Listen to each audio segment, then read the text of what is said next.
Bapak, Ibu, Saudara-saudari sekalian yang terkasih, salam damai untuk kita semua. Semoga damai dan kasih dari Tuhan kita Yesus Kristus senantiasa menyertai hidup dan karya saudara-saudari dimanapun berada. Hari Minggu ini kita memasuki hari Minggu biasa yang ke-27. Artinya bahwa semakin hari kita sudah semakin jauh bersiara bersama Tuhan, bersama segenap umat di seluruh dunia dalam merenungkan sabda-sabda dan menghidupi inspirasi sabda Tuhan itu sendiri. Pada hari Minggu ini, bacaan Injil diperdengarkan kepada kita pertama-tama ketika para murid menanyakan kepada Yesus atau mengharapkan kepada Yesus dari keadaan yang bersifat pesimistik. Bagaimana orang mampu menghadapi kenyataan hidup, bagaimana orang mampu menghadapi tantangan dari roh-roh jahat, kejatuhan manusia, dan itu membutuhkan sebuah iman yang besar. Dan oleh karena itu para murid bertanya dan meminta kepada Yesus, Tuhan, tambahkanlah iman kami. Bapak, Ibu, Saudara-saudari sekalian yang terkasih, hal yang sangat menarik bahwa iman adalah kepercayaan kita yang total kepada Allah. Dan iman itu semata-mata dan pertama-tama adalah anugerah dari Tuhan itu sendiri. Dan oleh karena itu tindakan para rasul yang meminta Tuhan untuk menambahkan iman mereka adalah sebuah tindakan, sebuah pergerakan yang sangat tepat. Karena hanya kepada Tuhanlah yang kita mampu menerima hadiah iman kita. Kita mampu mengimani Allah secara benar. Kita mampu beribadah. Kita mampu memuji dan bersyukur kepada Allah, Bapa, Putra, dan Roh Kudus adalah pertama-tama anugerah dari Sang Allah itu sendiri. Kedekatan kita terhadap Tuhan adalah anugerah dari Sang Allah itu sendiri. Oleh karena itu pertama-tama kita pun harus belajar dari para rasul. Tuhan, tambahkanlah iman kami. Hidup ini begitu indah, namun pada saat yang sama hidup ini tidak begitu gampang. Hidup butuh perjuangan dan bahkan air mata dan keringat kita menemani perjalanan kita dari hari ke hari. Namun dari tengah-tengah semua cerita pedis dan juga kelam dan juga bahagia itu, hanya seorang Tuhan yang mampu mengarahkan kita, memberikan kita jalan, dan juga memberikan kita kemenangan di hari akhir kehidupan kita masing-masing. Dan oleh karena itu, ketika menerima pertanyaan dari para rasul, Yesus menjawab, andaikan saja engkau memiliki iman sebesar biji sesawi, engkau mampu mengatakan kepada pohon ini untuk berpindah menuju ke tempat yang tidak sebenarnya, tidak selayaknya harus tumbuh, yaitu di tengah laut. Bapak, Ibu, Saudara-saudari sekalian, pernahkah kita melihat pohon tumbuh di tengah lautan lepas? Pernahkah kita melihat pohon berbuah banyak di tengah atau ditanam di lautan lepas?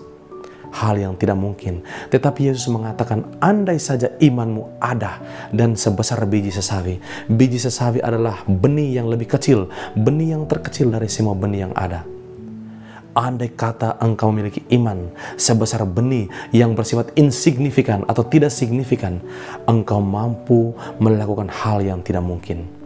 Hal yang tidak mungkin ditunjukkan oleh Yesus pada hari ini adalah memindahkan dan memerintahkan pohon yang tinggi dan akarnya sudah tertanam dalam sebuah tanah harus berpindah dan bertumbuh di tengah laut.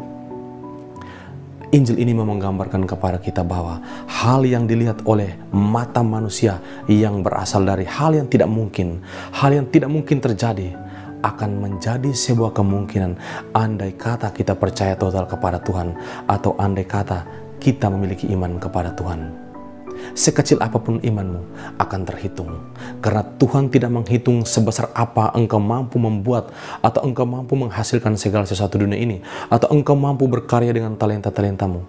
Tetapi yang Tuhan hitung adalah sedalam mana engkau berserah diri kepada Tuhan, sedalam mana engkau memupuk imanmu kepada Tuhan yang mencintai kita dengan tanpa batas. Ia menyediakan segala sesuatu, matahari, rembulan, hujan, panas, dan udara, dan segala sesuatu diberikannya untuk kita.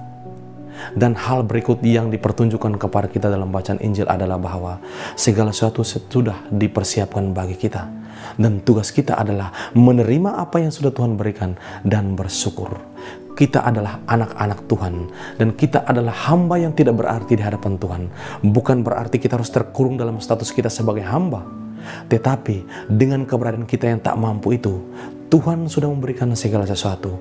Dan sikap kita pertama-tama adalah tunduk dan bersyukur, berterima kasih kepada Tuhan atas segala yang telah Ia berikan dan anugerahkan kepada kita. Oleh karena itu Bapak, Ibu, Saudara-saudari sekalian yang terkasih, mari kita memeriksa batin kita. Sejauh manakah selama ini saya bersyukur atas anugerah nafas kehidupan yang Tuhan berikan kepada saya? Ataukah saya memiliki hidup saya menjalani hidup saya dengan begitu saja, dan mengatakan hidup ini dan tubuh ini dan segala yang kumiliki adalah punyaku? Ingat, Tuhan yang memberi, Tuhan yang mengambil. Terpujilah nama Tuhan. Biarlah hidup kita menjadi sebuah pujian, ucapan syukur yang tak bertepian kepada Tuhan yang menciptakan dan memberikan kita hidup dan menyediakan segala sesuatu tanpa menuntut pamrih. Biarlah hidup kita menjadi sebuah pujian, menjadi sebuah syukur kepada Tuhan, dan biarlah hari-hari hidup kita dipenuhi dengan terang iman kita kepada Kristus, agar kita pun mampu menciptakan mujizat-mujizat dalam kehidupan kita, dan pada hari akhir nanti kita mampu berkanjang bersama Tuhan, Sang Pemberi iman, Sang Pemberi cahaya, dalam surga baka bersama para kudus dan bersama Bapa, Putra, dan Roh Kudus. Mari kita renungkan bersama, dan semoga hari-hari hidup kita diterangi cahaya iman yang berasal dari Kristus sendiri. Semoga Tuhan memberkati kita semua.